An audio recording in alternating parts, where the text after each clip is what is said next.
It's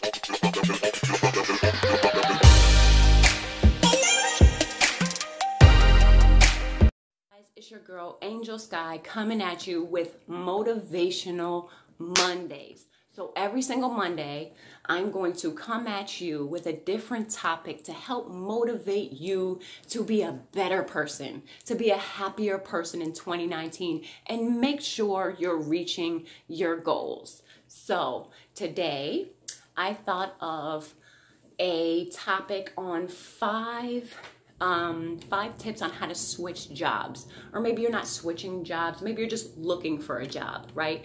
But here are 5 tips that I thought of that would help you in this process, right? So, number 5, do your research on the company. Make sure you know about the company, you know how long they've been in business, or some of the accomplishments that they've made, or like if they do like company parties every year, or I don't know, triathlons, or whatever the business does. Make sure you do your research.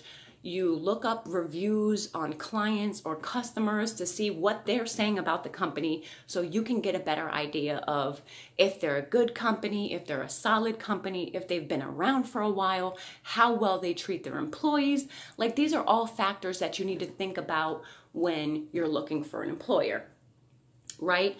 So, and also it's good to do your research on a company, because come the day of the interview, they will ask you a couple questions about the company, and you don't want to look stumped. You don't want to look like you know nothing about this company and you haven't done your research. You want to be prepared in any possible way that you can be prepared.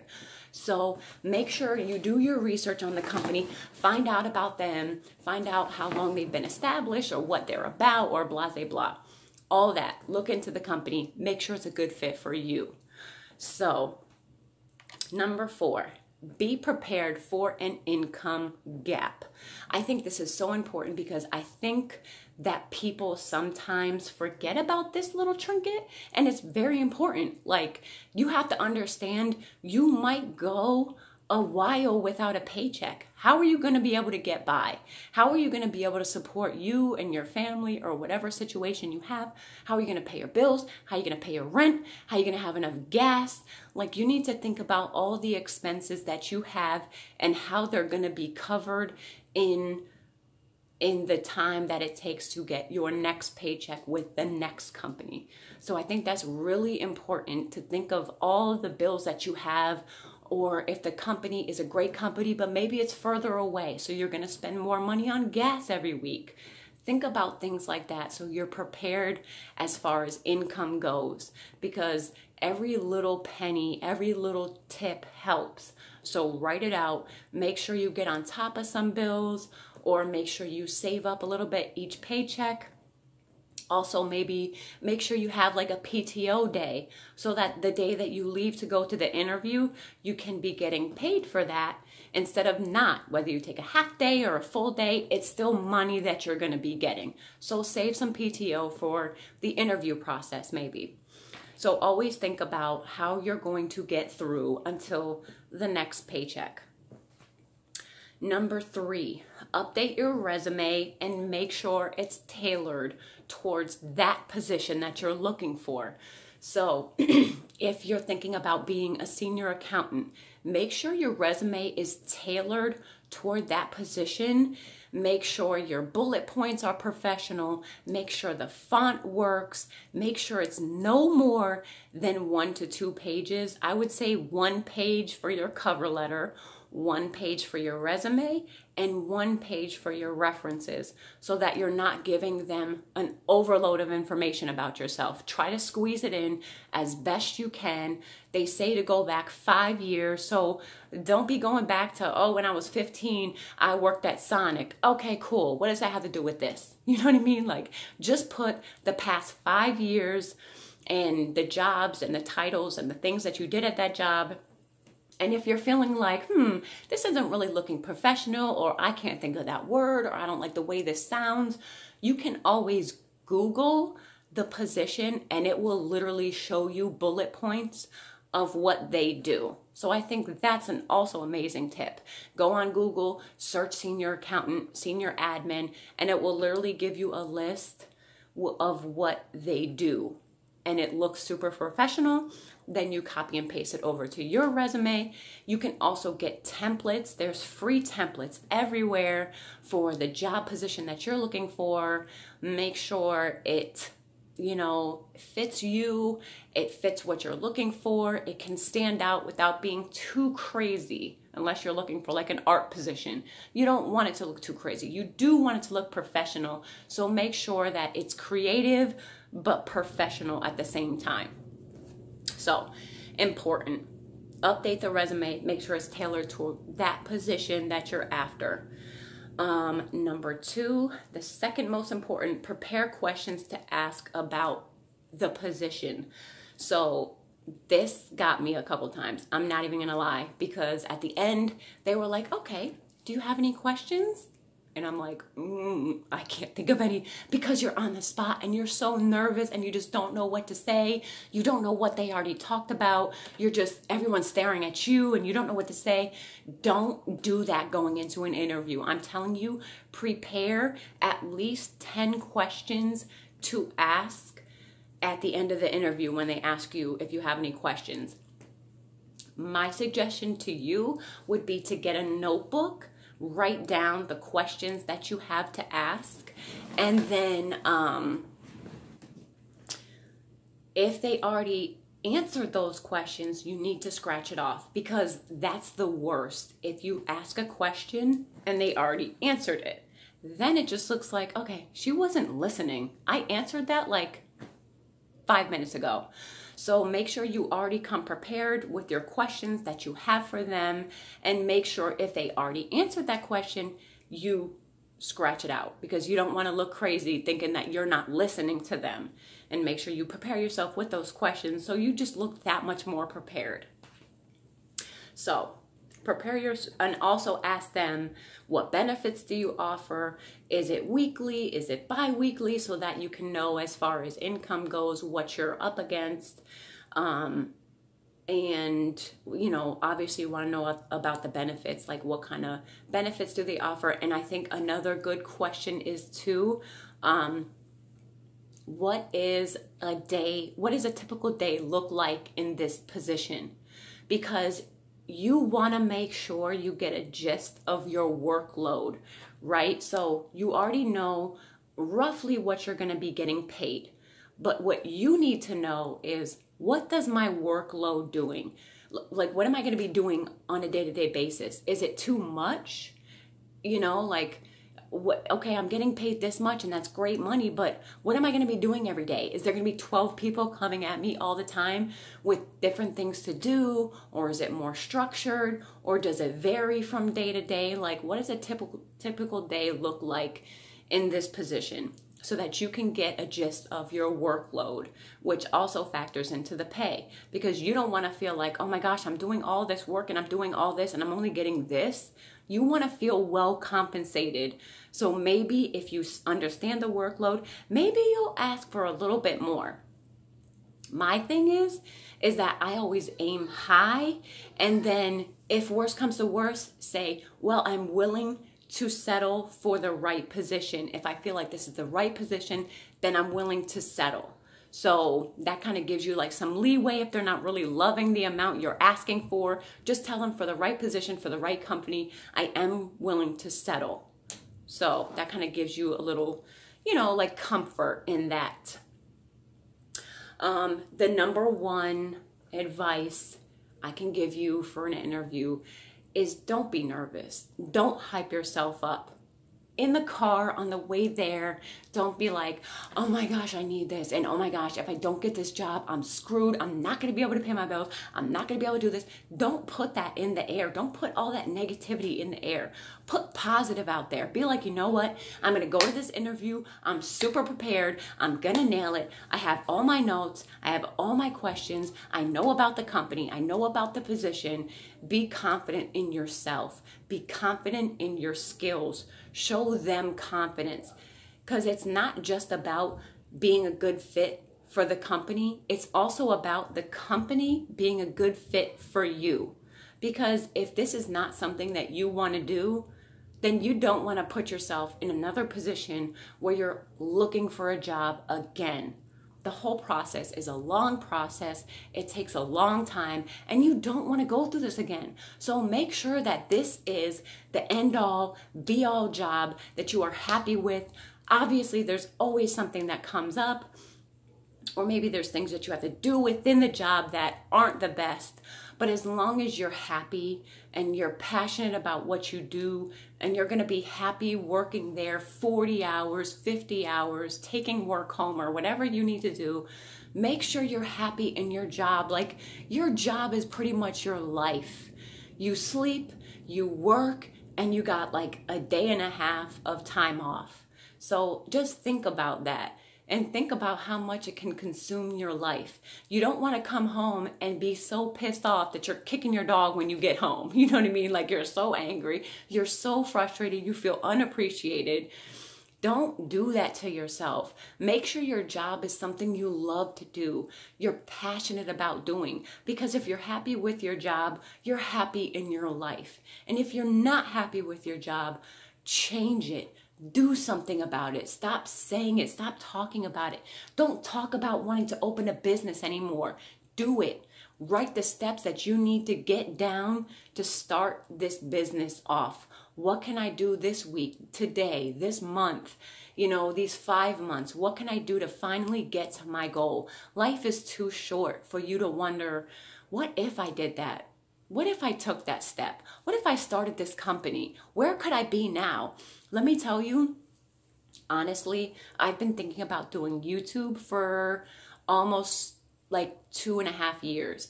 And I just 2-3 weeks ago started to do it. And I love it. And I'm happy with it. It does give me something extra to do. I have 5 kids. I have a lot going on. But this is kind of therapeutic for me. I don't know why it is, but it is. It's therapeutic. I like to help people. I like to make people happy. I like to inspire people. So I can do that through YouTube. And that makes me so happy to be able to do. That's why I do Motivational Mondays. And I'm going to think of a couple other things to do throughout the week. But Motivational Mondays is honestly my favorite because I feel like if you have nobody in your life to motivate you, I got you. I'm here every Monday. And even if you're not thinking about switching jobs or, I'm going to have a lot of other subjects that we're going to talk on every Monday. Today is to switch jobs to make yourself happy because a job consumes you a lot and you want to make sure you're happy in what you do. But if you're not going through that change right now, or you're not going through that process, maybe you will be later on down the line, or maybe this gives you the push that you need to do what you need to do. Because the only way big things happen is if you make big changes. You have to be able to step out of your comfort zone and step out of your little space bubble to make big things happen in your life. If you're just staying in your little comfort bubble and you're doing what you're doing every day, nothing's ever going to change. Nothing's ever going to happen unless you step out and make it happen. And I know it's scary, and I know you don't know what you're getting yourself into entirely, but you have to believe in yourself. You have to know that you can do it. It doesn't matter what anybody says, what anybody thinks. You and your heart know that you can do it, so you can keep on going, so that you can keep on persevering and pushing through. That's pretty much what I'm doing now. There's been a couple videos that have been striked, that have been taken down through YouTube, and I'm like, oh my gosh, forget this. I'm not doing this anymore. I can't do this. It's so hard. I have so many kids and I have so much to do. No, I'm not going to give up. No, take my video down. I don't care. I'm going to keep going. And if you strike me down 3 times and I gotta get rid of this channel, guess what? You're gonna see me up again because I'm gonna post in another video with another name, an alias or whatever, because I wanna continue to do this because I honestly like to do this. I like to inspire people. I like to motivate people. So this is what I hope this does for you. So every Monday, like I said, we're going to touch on a different topic, a different subject, so that whatever you're going through in your life, you can know, number one, you're not alone, and you can know that there are people that want to see you succeed, and that one person is me. I know it's weird. I care about random people. I care about strangers. I care about everybody. It's a blessing and a curse. My husband thinks it's a flaw, but I don't know. I trust a lot of people. Maybe I shouldn't, but I just believe in people. I believe that people do, underneath all the walls and all the layers, I believe that they're really good people inside. So maybe that's a flaw, maybe it isn't, but that's who I am. So I'm here to motivate you. I'm here to make sure you kill those resolutions. I'll make sure that you're living a happy, healthy life. And whatever I have to do to keep you motivated, I'm going to do it every Monday. So whatever you're going through, you can come to my channel and look at that specific title and get some positivity, get some motivation, get somebody in your corner who has your back, because that's me. I got you. So there are my 5 tips on how to start the job search or switch jobs. Number 5, do your research on the company. Number 4, prepare for that income gap, because it is coming. Number 3, update your resume and make sure it's tailored toward the position that you're going for. Number 2, prepare the questions to ask about the position or about the company so that you are prepared with your little notebook. And number 1, do not be nervous, be confident, believe in yourself. And also a little small tip that I like to do when I first get a job, I get a brand new notebook and a brand new pen. I don't know why, it just makes me feel better. And I am like a super duper organized person, but I forget everything. Like I literally forget everything. So that's like definitely a flaw of mine, I guess. But what I like to do is, say I started the job on December 19th of 2018. I write the date at the top, Tuesday, Wednesday, Thursday of that date, and I write down a list of what I need to get done. And especially if you're like a secretary or an admin, you need to be super organized and make sure you write down what you're asked to do every day. Because not only are there going to be your daily duties, but then there's going to be the duties that they come up with, Johnny on the spot, that you need to write down and remember and to get before the end of the day.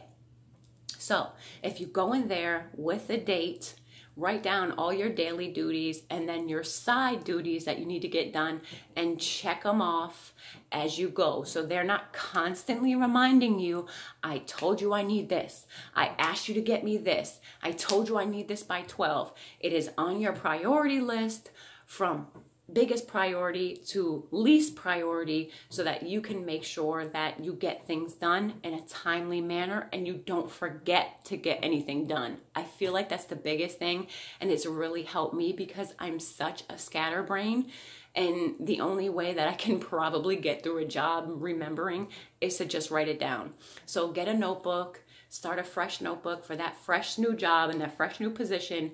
And so if there was ever a time where he said, well, I told you to do this last Tuesday. No, you didn't. See, this is what you asked me to do last Tuesday and I got it done because here's my check marks. You already have your tracks covered, because I can't tell you how frustrating it is when somebody tells you you were supposed to do something and you didn't ask me to do it because I got it written down. So make sure you have, your own little personal notebook where you write down all your tasks and you check them or put them in the folder or whatever you need to do to make sure that you get them done that day. I'm telling you, even if you have a job, start doing it today so that you can look back on that in reference to something, or maybe you can't remember what you did that day. You have a reference of everything you've done all those days. And then maybe when you go to ask for a raise and you say, well, this is what I started in my position doing, And now I have 3 pages in one day. So my workload has doubled or tripled. So it's only fair that I'm coming to you asking for a raise in compensation for the workload that I'm doing. And you literally have physical evidence of your workload. That is going to help you try to get, a salary increase maybe, or, any extra perks, or when it is time to do, raises and things like that, you already have everything squared away. I feel like that's like literally the most important tip that I can give you that has helped me in the past. Also, like a big question that they do ask at interviews that I have gotten stumped on before is they ask you, what is your biggest flaw? Like professional flaw. What do you seem to like fail at doing, right? So this is a tricky question because you don't want to be like, oh, wow, I get so tired in the morning and I'm always late because like I can never wake up. No, don't say anything like that. Like you don't want to give away something to where it could hinder you getting the job. So what I like to say is I'm a yes man. So I try to help out as many people as possible, and I try to take on so much at once that sometimes I can overload myself. So I like to take on too many jobs or too many duties, and I end up overloading myself. So that's something that I'm currently working on, is to make sure that I prioritize and make sure that I'm not saying yes to everybody and not being able to come through after saying yes to everybody, making all these promises. So I think that's one of my bigger flaws that I'm working on now, to make sure that the workload I give myself is a reasonable workload and I'm not just saying yes to helping everyone. So I think that kind of leaves you in the safe zone without putting the job position and hindering that position from you getting it. So those are my tips and tricks I have on how to get a job or how to switch a job. This is Motivational Mondays. Again, people, I'm here for you every Monday, touching on different topics on how to keep you motivated, how to keep you happy and healthy in 2019. Because like I said in my last video, this is going to be our year. This is going to be the year you do big things, step out of your comfort zone and make those big changes happen so crazy blessings can come to you in 2019. So I am here to inspire you to get those things done. So like and subscribe. I'm here every Monday. I also have Wednesdays and Fridays coming, and you stay tuned. You will see what those are about. And I will see you on my next video. I hope these help. Please like, please subscribe, and I will see you later. I love you guys.